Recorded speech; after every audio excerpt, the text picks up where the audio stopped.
tudo bem com vocês? Boa noite! Eu sou a professora Amanda Down e leciono a matéria de Introdução ao Estudo do Direito na Unifacvest. A matéria que a gente vai falar hoje são as regras cogentes. A gente vem falando sobre isso no decorrer do nosso curso, das outras aulas que a gente já teve, e nós estamos tratando das diferenciações entre direito e moral. Num primeiro momento, a gente entendeu que moral são aquelas regras instituídas para que a gente possa viver de forma mais correta, de acordo com as nossas crenças individuais. A moral alcança a nossa consciência, ela é tratada de forma individualizada. Por quê? Aquilo que é tido como moral para mim pode não ser para você. Ela é adstrita a um círculo social, a uma religião, a uma ideologia política, aquilo que a gente aprendeu em casa, que veio dos nossos avós, dos nossos pais. Já o direito não é assim. O direito são regras criadas para que a sociedade conviva de forma mais harmônica. Porém, elas têm um requisito essencial, que é a imperatividade das leis. E quando a gente fala de imperatividade de leis, de normas jurídicas, a gente quer dizer que estas normas determinam o comportamento a ser seguido ou não ser seguido, a ser feito ou não ser feito, e automaticamente indicam a punição pelo descumprimento, a consequência, tá? O ato de coerção. Porque nós devemos lembrar que as normas jurídicas são uma coação determinando a fazer alguma coisa ligado a um ato de coerção pelo seu descumprimento com o uso da força do Estado. Isso a gente vem falando em aula. E as normas morais não trazem essa punição. As normas morais, elas não permitem que a gente use de alguma punição para o seu descumprimento. Aí está a principal diferença entre o direito e a moral. E por isso a gente fala das regras cogentes. Lembrem que a gente fala de coerção, coação, coercibilidade e agora nós temos o termo cogente. O que isso quer dizer? Que são regras que só são seguidas, elas só são obedecidas na maioria das vezes porque por trás delas existe uma pena pelo seu não cumprimento. A principal distinção entre o direito e a moral é a coercibilidade. É possível obedecer uma norma de direito e uma norma moral. Porém, o não cumprimento de uma norma moral não vai resultar em uma condenação jurídica. Vai resultar em uma condenação moral, uma consequência abstrata e não uma consequência objetiva. Isso significa dizer que a moral é incoercível enquanto o direito é coercível. A pessoa tem a faculdade de obedecê-los segundo as consequências que sofrerá.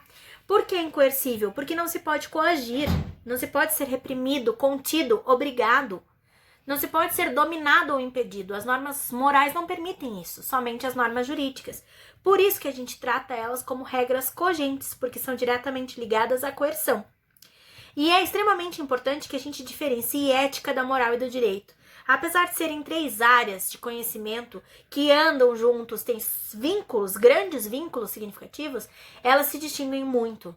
Tanto a moral como o direito, eles se baseiam em regras que visam estabelecer uma previsibilidade das ações humanas, tá? Porém, elas se diferenciam.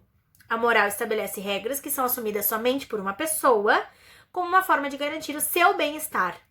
A moral, ela independe de fronteiras geográficas e garante uma identidade entre pessoas que sequer se conhecem. Porque a gente pode dizer que várias pessoas que nunca se viram, que moram em lugares bem distintos, têm o mesmo ideal, o mesmo referencial de moral. É um referencial comum. Elas entendem que normas morais, algumas delas, são aplicadas para todas as pessoas, independente de onde moram e se conhecem.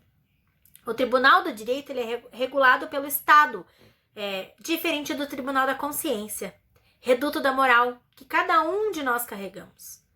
O direito ele busca estabelecer um regramento para a sociedade delimitado pelas fronteiras de Estado. Por quê? Porque as leis têm base territorial e nós vamos tratar isso adiante quando a gente falar da territorialidade das leis, tá? Elas valem para uma área geográfica determinada, para uma população e para os seus para uma população onde vivem.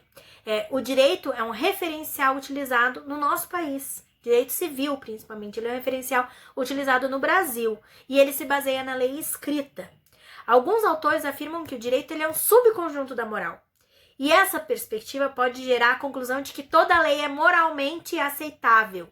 Inúmeras situações demonstram a existência de conflitos entre a moral e o direito. E a gente trouxe isso quando a gente estudou as diferenças entre moral e direito, de fatos morais e fatos jurídicos, de norma moral e normas jurídicas. A desobediência civil ocorre quando argumentos morais impedem que uma pessoa acate uma lei.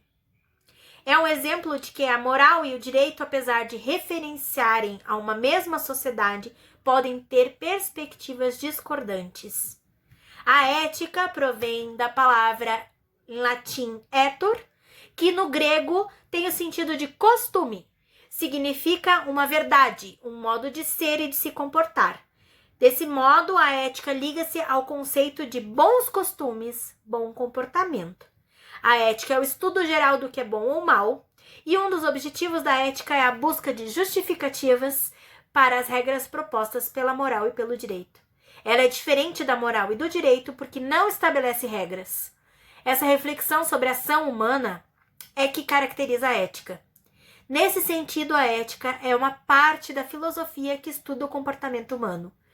A gente tem que pensar que a influência da religião e da moral no direito evidencia a ética. Saber distinguir cada uma dessas ciências e conhecer a interpretação delas é uma missão do direito.